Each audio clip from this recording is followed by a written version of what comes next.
अपने चित्त को निर्मल करने का अवसर मिला, उससे निर्मल करो। पर ये दुष्संगी जन लाभ नहीं ले पाते। कृपा तो है सब पर मोरी बराबर दया, भगवान कह रहे सब पर मैं बराबर कृपा करता हूं, पर कोई बिरला सत्संगी ही उस कृपा का रसास्वादन कर पाता है। दुष्संग से किसी का भी नाश हो सकता है, कोई भी हो, कोई भी हो। ये कभी न सोचे कि दुष्संग से हमारा पतन क्या हो सकता है, किसी का भी कभी भी। सोचो, जो भगवान के दर्शन कर रही हैं और भगवान जिनके झुककर चरण छूते हैं, और जो भगवान को ऐसे हृदय से लगा लेती है और माथा चूमती है, माता कैकेयी, उनको यद्यपि वो तो लीला परिकर है, दुष्संग का वहां आरोप नहीं कर सकते, क्योंकि प्रभु की लीला का संपादन करने के लिए वो पूरा परिकर है। चाहे वो मंथरा जी हो, चाहे कैकेयी, ये सब बंदनी है। सोचो, एक बार प्रभु को जिन्होंने देख लिया उसको हम दुष्संग कैसे कह सकते हैं? और उन्हीं प्रभु को मंथरा जी भी तो देख रही है, पर वो लीला पात्र हैं। पर वहां दर्शन कराया जाता है कि दुष्संग कितना प्रबल है। सुना आपने महाराज दशरथ क्या कर रहे हैं? कल सुबह कौशल्या पुत्र राम को राज्याभिषेक, चक्रवर्ती सम्राट का युवराज पद कैकेयी जी ने कहा। ये सुनकर के तो ऐसा लगता है कि आज तो जो मांगे मैं दे दूं तेरे को, मेरा राम राजा बनेगा, इससे बढ़कर और क्या बात हो सकती। अभी समझी नहीं आप? अगर भरत राजा बनते और ये बात तुम कहती तो समझ में आती मेरी। मंथरा ने, जब राम राजा बनेंगे तो दासी से ज्यादा तुम्हारी योग्यता नहीं रहेगी, क्योंकि कौशल्या उनकी मां है, वो महारानी के पद पर विराजमान हो। वो आपको पता है महाराज राम को कितना प्यार करते हैं, उन्हीं के संबंध से कौशल्या जी वैसे ही प्रधान हैं। मुझे तो लगता है कि भरत को जेल में रखा जाएगा और आपको दासी बना के रखा जाएगा। उनका घर फोरी, अगर जबान से एक भी शब्द निकला तो तेरी जबान काट देंगी। मोरे राम भरत दो आंखें, जैसे दाई और बाई आंख को भेद करके नहीं वर्णन किया जा सकता, ऐसे तुझे पता है राम और भरत मेरी दोनों आंखें, घर फोड़ी तेरी जबान काट लेंगे अगर बोली। चुप हो गए। फिर बोली, को नृप होए हमें कहानी, चेरी छोड़ी न होई बरानी। कोई भी राजा हो मुझे क्या, वो तो मैं तुम्हारे हित की बात कहती हूं, मुझे तो दासी ही रहना है। पर ये तुम नहीं जान पा रहे हो, तुम बहुत भोली हो। उधर में जाके सब पता लगा के आए हूं क्या षड्यंत्र रचा जा रहा है। ठीक है तुम जबान काट लोगे, लेकिन मैं बोलने से नहीं रुकूंगी, जो हो रहा है मैं तुम्हें बताऊंगी। देखा इतना प्यार, तो क्या बस बात मेरी मान लो, अगर टल गई ये बात तो फिर जीवन भर पछताओगे। सुबह राज्याभिषेक का समय है, कोप भवन में जाओ। महाराज ने वरदान देने की बात आपको कही थी, आप वरदान मांग लेना, मान लो मेरी बात। चढ़ने लगी बात और उठकर चली गई कोप भवन में। जब महाराज को पता चला, महाराज आए, तुम्हें कोप भवन में आने की क्या आवश्यकता थी? तुम तो केवल सूचना दे देती, क्या मांग है तुम्हारी? ऐसे बलवान थे महाराज दशरथ कि देवराज इंद्र सहायता के लिए बुलाते थे जब असुरों से संग्राम होता, और भगवान के पिता बनने का सौभाग्य मिला। सब बल ऐश्वर्य संपन्न महात्मा थे महाराज दशरथ जी। उनका केवल आप मीठी मीठी बातें करते रहते, अपने वचनों पर तो दृढ़ नहीं रहते। कैसी बात करो, रघुवंशी और अपने वचन पर दृढ़ ना होना। रघुवंशियों की आन बान शान है कि प्राण त्याग देते पर वचन नहीं त्यागते। क्या है उनका? आपने कहा था 2 वरदान, तो हंस दिए। उनका 2 क्या, 2 की जगह 4 मांग लो, क्या चाहिए तुम्हें? उनका सुना है सुबह राम का राज्याभिषेक होगा। हाँ, महामंगल, भगवान शिव की कृपा से ये अद्भुत सुख प्राप्त होने जा रहा है अयोध्या वासियों को, राम राजा बनेंगे। उनका हाँ, तो यही तो बात मैं कह रही हूं, राम का 14 वर्ष का वनवास और भरत का राज सिंहासन पर, और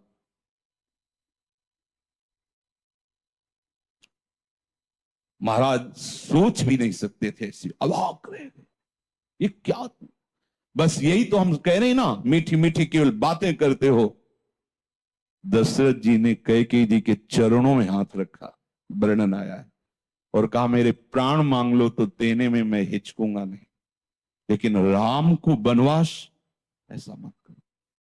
सुबह होते ही मैं भरत को बुला करके राजगद्दी दूंगा, आप कहोगी तो मैं राम और कौशल्या के साथ एकदम एकांत हो जाऊंगा, पर मेरे राम को वनवास। बस हम यही तो कह रहे थे कि मीठी मीठी केवल बातें। आप एक तरह से मूर्छित हो गए महाराज। क्या हुआ देखो, कितना आनंद मंगल होने वाला था, कैसा कुशंग ने स्वयं कैकेयी जी को भी वैधव्य सहना पड़ा। और जो नेत्रों का परम लाभ है, 14 वर्ष तक उस लाभ से वंचित रहे प्रभु से।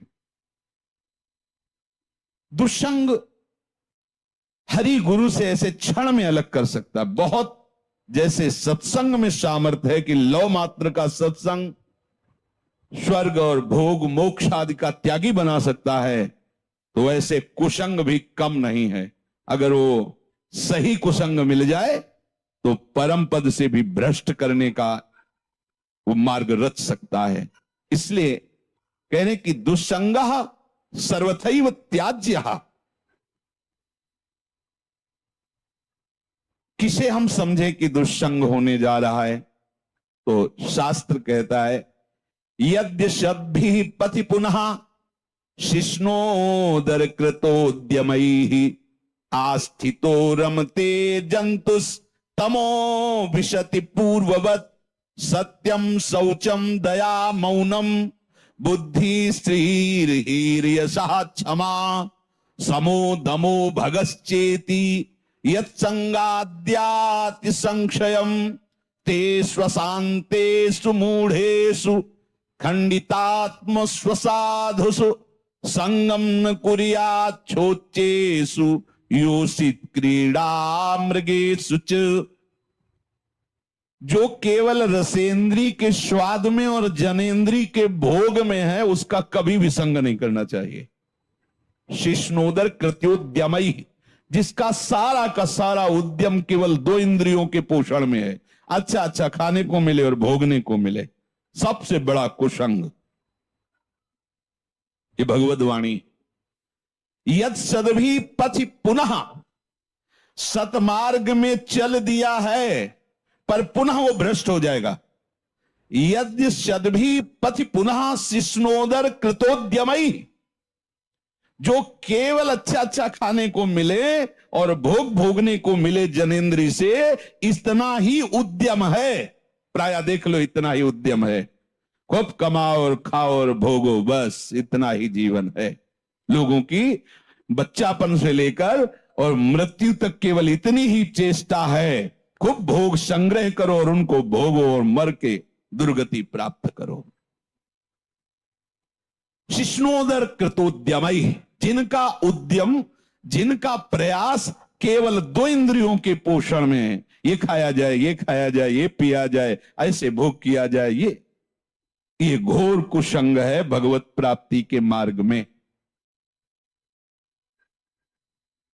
जो भगवत मार्ग में आगे बढ़ना चाहता है, संगम त्यजेत मिथुन व्रतिनाम मुमुक्षुः सर्वात्मनान विसृजेत बहिरिंद्रियाणि एकश्चरन् रहश्चित्तमनन्तैः से युञ्जीत तद्वृत्ति सुसाधुश्चेत प्रसंगः। महाराज शौभरी जी अपना अनुभव करके कहते हैं कि यदि भगवत प्राप्ति करनी है तो ऐ मुमुक्षु, कभी मैथुन धर्म से युक्त प्राणियों का संग न करना, क्योंकि मछली के मैथुन को देख करके इनका मार्ग रुक गया और अपने मार्ग से भ्रष्ट हो गए। 50 ब्याह मानधाता की राजकुमारियों से किया। तब लिख संगम त्यजेत मिथुन व्रतिनाम मुमुक्षु, जिसका ये व्रत बन गया है कि मैं जीवन मुक्त होकर भगवान के चरणों की आराधना करूंगा, उसको कभी मैथुन धर्म से युक्त प्राणियों का संग नहीं करना चाहिए।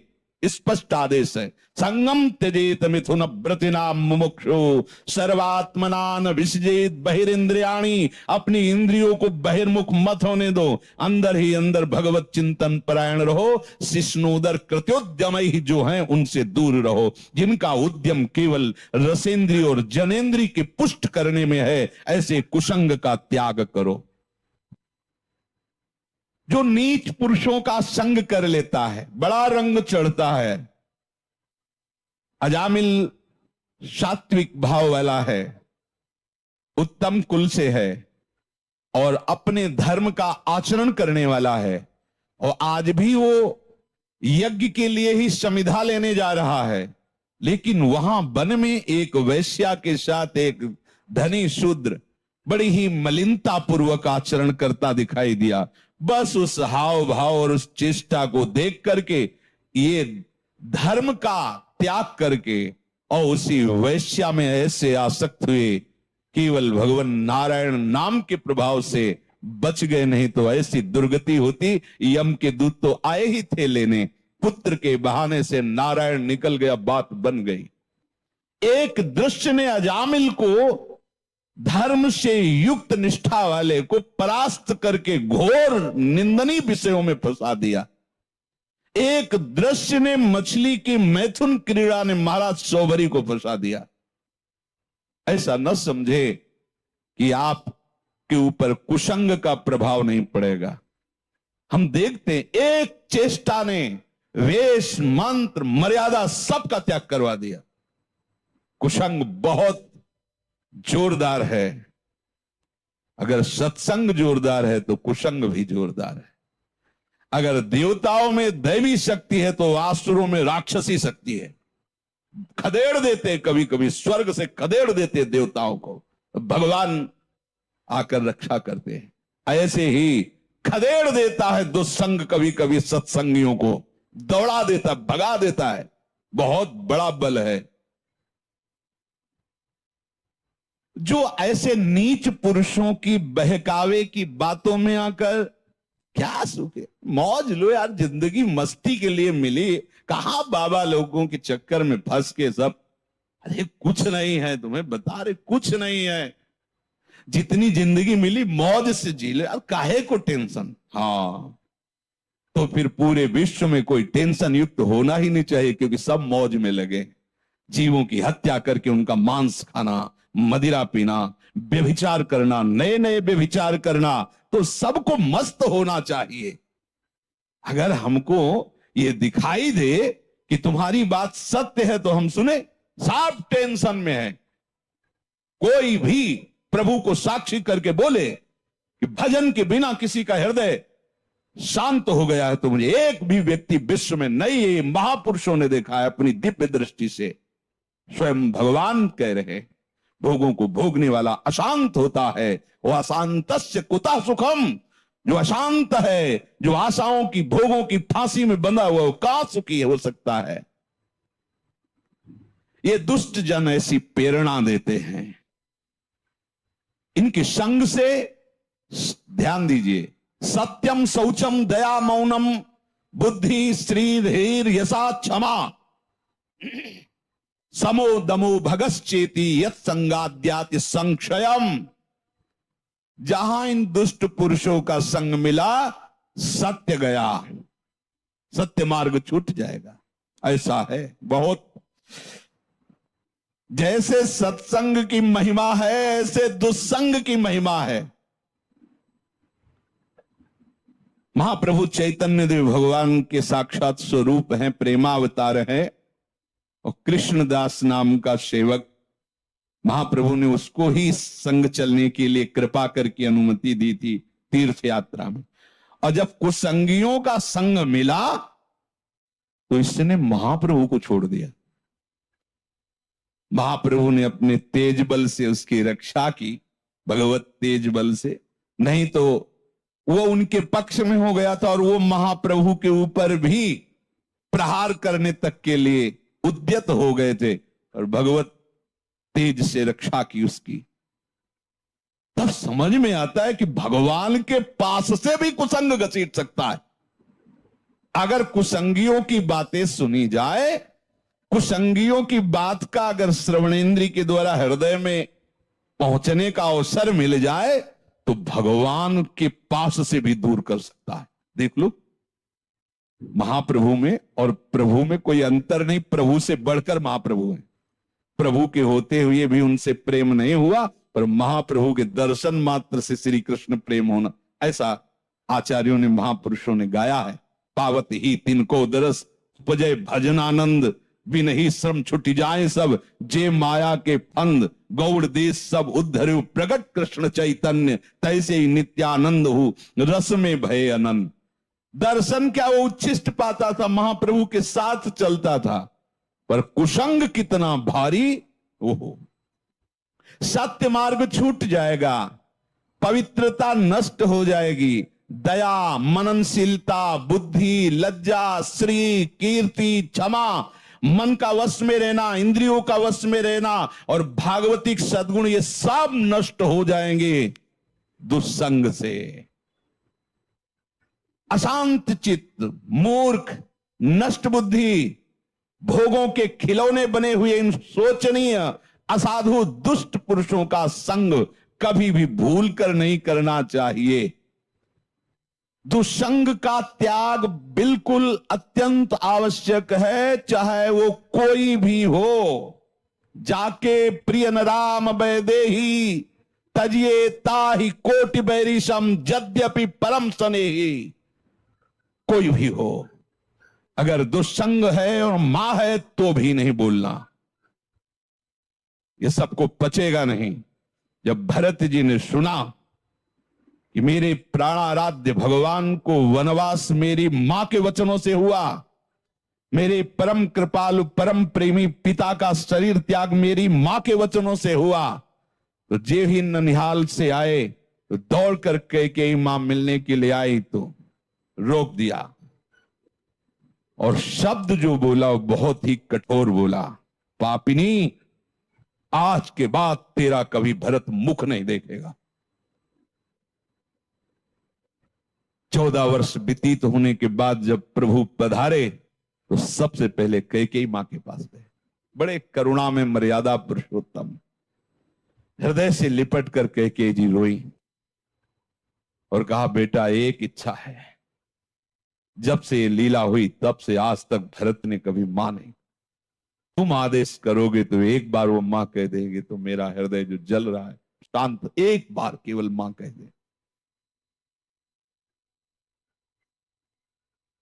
प्रभु कुछ बोल नहीं पाए, विचार किया।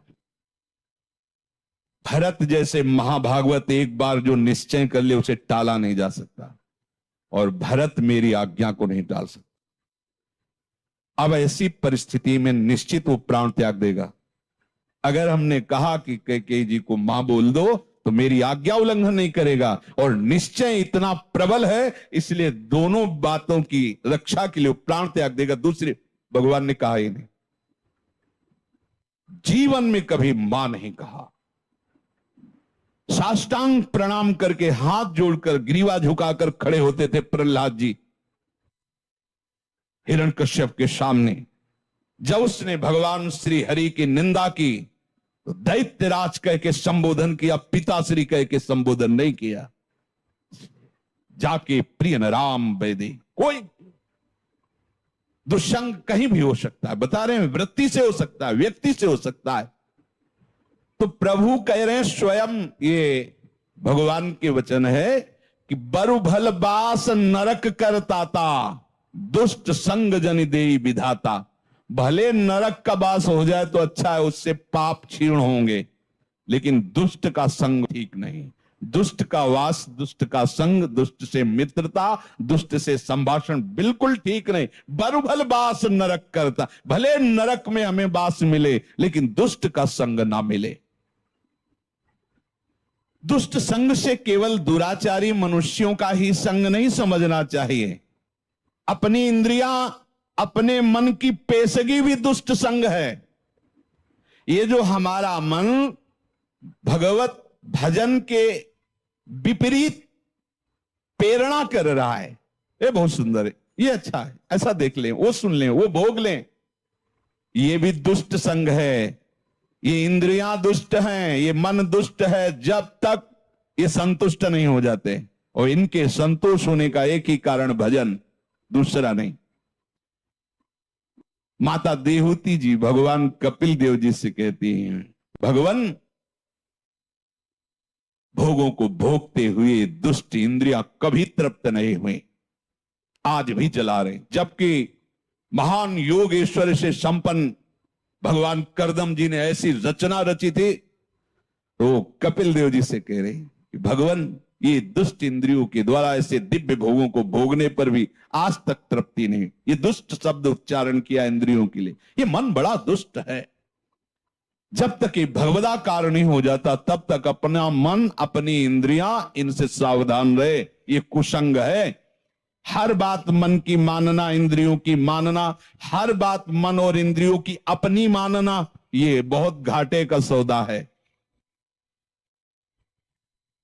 जब ये तुम्हें मन और इंद्रियां भोगों का चिंतन करा रहे, तुरंत काटिए। हमने आपको बताया सत्संग में कि नाम जोर से उच्चारण कीजिए तो संस्कार नहीं बनने देगा, उसकी चाल है। और जहां आप उसमें थोड़ा सा मिल गए तो ध्यायतो विषयान पुंसः संगस्तेषु उपजायते। जहां विषय ध्यान शुरू हुआ, पूर्व का भोगा हुआ या सुना हुआ या पढ़ा हुआ या देखा हुआ, जहां उस पे एकाग्र हुए, कुछ करो या न करो, जो उसका परिणाम हो तो हो गया। तुम्हारा अंतःकरण गंदा हो गया। क्रिया तो बाद में होती, अंतःकरण पहले गंदा होता है। ध्यायतो विषयान पुंसः संगास्तेषु उपजायते। जहां विषयों का ध्यान सुखपूर्वक किया, ऐसे से ऐसा हो, ऐसे से, बस वो अंतःकरण को मलिन करके संकल्प बना देगा। और जहां संकल्प बना और संकल्प में बाधा पड़ी, प्रतिकूलता आई, तो क्रोध अपना अधिकार कर लेता है। संगात संजायते कामः, कामात् क्रोधो विजायते, क्रोधात् भवति सम्मोहा, सम्मोहात् स्मृति विभ्रमः, स्मृति भ्रंशात् बुद्धिनाशो, बुद्धिनाशात् प्रणश्यति सर्वनाश हो गया।